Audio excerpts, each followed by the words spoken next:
Baik, rekan-rekan sekalian, setelah mendengarkan pendapat dari Ziva, kali ini kita akan lanjutkan dengan mendengarkan pendapat dan inspirasi dari catatan-catatan yang sangat baik dan penting sekali kita simak bersama dari Ibu Endang Yuliastuti. Halo, selamat sore Ibu. Halo, selamat sore. Apakah sudah bisa mendengarkan suara saya dengan jelas, Ibu? Selamat sore semuanya. Ya, selamat sore. Ya, selamat sore, Ibu. Jordan ya. Terima kasih. Baik, sebelum saya memberikan mikrofon untuk Ibu Endang dan mungkin nanti akan memperkenalkan diri lebih lanjut, izinkan saya untuk memperkenalkan profil beliau secara singkat. Nama lengkap beliau adalah Endang Yuliastuti. Beliau adalah sebagai guru SMP Negeri 19 Jakarta dan beliau juga Ketua APKS Bahasa Inggris PBPGRI. Dan kali ini, Ibu, saya nanti akan dipersilakan. Tolong ya saya. Tolong dong Iya. saya. Oke. Bicara. Ibu Endang nanti dipersilakan juga untuk melanjutkan perkenalannya supaya rekan-rekan di sini lebih kenal, lebih dekat dengan Ibu Endang. Lalu setelah nanti perkenalan Ibu, yang langsung mungkin saya tanyakan ya, sebagai guru yang mungkin berinteraksi dengan anak-anak dan orang tua dan wali murid, apa sih sebenarnya yang Anda amati atau rasakan di lingkungan pendidikan mungkin di pemilu sebelumnya, itu pemilu 2019. Silahkan Ibu. Boleh perkenalan dulu ya Ibu ya, biar kami mengenal Ibu lebih dekat ya. Oke, silakan. Baik, saya selamat sore semuanya peserta yang hadir pada hari ini, pada sore hari ini. Assalamualaikum warahmatullahi wabarakatuh. Selamat sore. Om Swastiastu, Namo Buddhaya, salam sejahtera. Bapak Ibu semua yang hadir di sini, saya Endang Yuliastuti, Ketua APKS Bahasa Inggris PBPGRI. Hari ini sangat senang sekali bisa hadir di acara yang diinisiasi oleh Yayasan Cahaya Guru. Di sini saya akan memberikan suara guru, bagaimana pemilu yang ramah anak.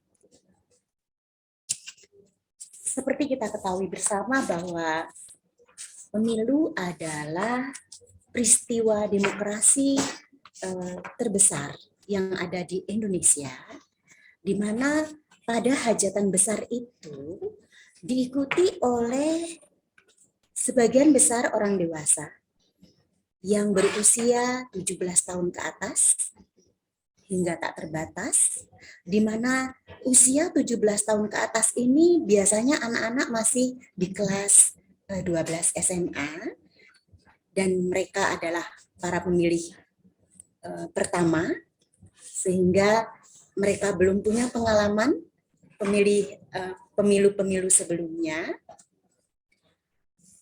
Diharapkan anak-anak ini sudah mempunyai pemahaman yang baik mengenai pemilu. Apa itu arti pemilu? Bukan saja sebagai sesuatu peristiwa yang mereka harus ikut berpartisipasi di sana, tetapi juga merupakan peristiwa yang menggembirakan, bukan menakutkan. Di mana guru biasanya ya sesuai dengan apa yang sudah ada di kurikulum, guru-guru PPKN itu bekerja sama dengan OSIS mengadakan semacam pemilu kecil di sekolah, seperti pemilos, pemilihan ketua kelas. Itu adalah ajang untuk pelatihan bagi anak-anak. Nah, diharapkan bagi sekolah-sekolah yang belum melakukan itu, ayo kita sama-sama melakukan itu, supaya anak-anak paham bahwa pemilu itu bukan hal yang menakutkan, tetapi hal yang menggembirakan. Dan pemilu bukan tempat untuk saling bergesekan, tetapi tempat untuk saling menyatukan. Memilih sesuatu yang baik, memilih memilih satu dari pilihan-pilihan yang dikemukakan. Sehingga nanti anak-anak pun mengikuti pemilu itu dalam keadaan yang senang, dalam hati yang gembira, begitu. Nah, saya ingin berbagi sedikit pengalaman di sekolah saya. Pada saat pemilihan ketua kelas, wali kelas meminta anak-anak untuk siapa yang ingin menjadi ketua kelas, melemparkan pertanyaan di kelas, siapa yang ingin menjadi ketua kelas. Ditawarkan kepada semua anak. Sehingga di situ dikatakan bahwa anak-anak mempunyai hak suara untuk dipilih dan memilih. Nah, setelah mendapatkan siapa calonnya, dituliskan di papan tulis. Kemudian anak-anak yang lainnya diminta untuk memilih. Bisa pemilihan secara terbuka maupun secara tertutup. Apabila tertutup, ditulis. Kemudian dibacakan siapa, kemudian dihitung suaranya, kemudian siapa yang terbanyak, dan itulah sebagai ketua kelas. Begitupun di dalam pemilos, ajang yang lebih besar lagi, guru dan OSIS menyertakan perangkat miniatur pemilu seperti kotak suara, kertas suara, bilik suara, para saksi, kemudian juga kertas suara, pencoblos dan bantalannya, dan juga ada tinta. Sehingga pada saat siswa itu melihat pemilu yang lebih luas, mereka sudah tahu, oh ternyata pemilu itu seperti ini loh, hal yang menyenangkan, begitu.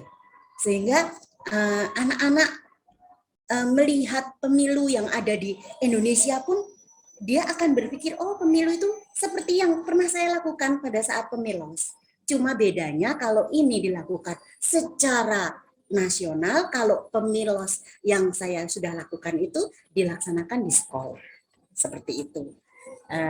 Kira-kira gambaran pemilu yang ada di anak-anak seperti yang setelah saya tanyakan beberapa hari yang lalu sebelum saya tampil di sini, itulah yang mereka katakan kepada saya. Sehingga saya sampaikan, itu gambaran anak-anak tentang pemilu. Begitu. Nah, bagaimana tentang guru? Guru di sini, saya berharap bahwa semua guru di Indonesia menetapkan sekolah adalah tempat yang netral. Kita sebagai guru tidak boleh berpolitik praktis. Kalau ingin berpolitik praktis silahkan di luar. Tetapi pada saat di sekolah tidak. Karena anak-anak semuanya harus kita layani tanpa membeda-bedakan apa pilihan mereka, ini untuk yang SMA ya, apa yang mereka dukung atau apa yang tidak mereka sukai. Tidak boleh seperti itu. Jadi guru harus menetapkan bahwa sekolah adalah tempat netral untuk guru dan siswa. Apalagi guru sebagai role model. Apa yang dia ucapkan, apa yang dia lakukan, bahkan apa yang dia kenakan, itu akan dilihat oleh siswa. Sehingga dalam pemilu ini, semua guru diharapkan untuk selalu menjaga netralitas. Sehingga tidak ada gesekan, tidak ada polarisasi, tidak ada kemudian provokasi, agitasi yang kemudian akan menjadi olok-olok dan menjadikan adanya tindak kekerasan antar siswa. Dan itu tidak boleh terjadi. Ini yang harus dilakukan oleh guru di seluruh Indonesia. Dan saya tentu bersama jajaran pengurus lainnya di PGRI akan menyerukan ini kepada seluruh guru di Indonesia di bawah naungan PGRI. Demikian. Baik, terima kasih sekali Bu Endang atas pendapat dan sharing yang telah Ibu lakukan baik di sekolah ataupun di organisasi yang saat ini yaitu PGRI ya Ibu ya. Dan itu sangat menginspirasi kami, Ibu, terutama saya selaku guru muda, dan mungkin rekan-rekan di sini juga bisa mengambil insight yang sangat positif dari aktivitas yang dilakukan oleh Ibu Endang untuk memberikan hak yang sama kepada anak saat pemilihan ketua kelas contohnya dan sebagainya, dan kita juga sebagai guru harus bersifat netral. Lalu Ibu, ada satu hal lagi yang ingin kami tanyakan, dan saat ini Ibu, seperti yang saya sampaikan tadi, bahwa Komisi Perlindungan Anak Indonesia sedang menyusun pedoman pemilu ramah anak. Menurut Ibu, hal-hal apa saja sih yang perlu diperhatikan untuk memenuhi hak-hak anak dan menciptakan lingkungan pendidikan yang kondusif dan toleran selama penyelenggaraan pemilu ataupun momen politik lainnya yang mungkin tahun depan akan kita laksanakan. Dan mohon bantuannya Ibu mungkin secara ringkas, jelas, dan supaya kami bisa mencatat insight-nya. Terima kasih, Ibu. Silakan. Oke. Baik, terima kasih Pak Golden. Yang pertama adalah menetapkan sekolah di seluruh Indonesia sebagai tempat netral. Yang kedua, memberikan edukasi kepada sekolah-sekolah, baik langsung dengan didatangkan pihak yang berkepentingan tentang pemilu, atau tidak langsung dengan mengirimkan buku juknis ke sekolah-sekolah di seluruh Indonesia. 3. Melarang guru berpolitik praktis karena guru adalah role model bagi anak-anak. 4. Tidak mengikut sertakan siswa yang belum berusia 17 tahun ke atas atau punya hak suara untuk mengikuti rangkaian kegiatan pemilu. 5. Tidak menghasut, mengagitasi, memprovokasi anak maupun guru lainnya untuk menolak caleg atau capres atau untuk mendukung caleg atau capres tertentu sehingga tidak terjadi gesekan, polarisasi, dan tidak terjadi lingkungan sekolah yang tidak nyaman. Sehingga kita tetap menjaga bahwa lingkungan sekolah adalah tempat nyaman untuk belajar.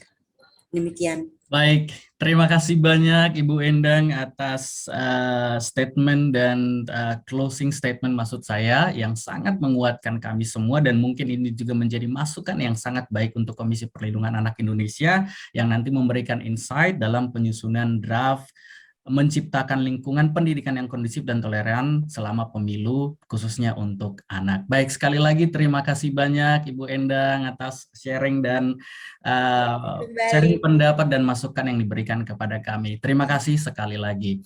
Baik.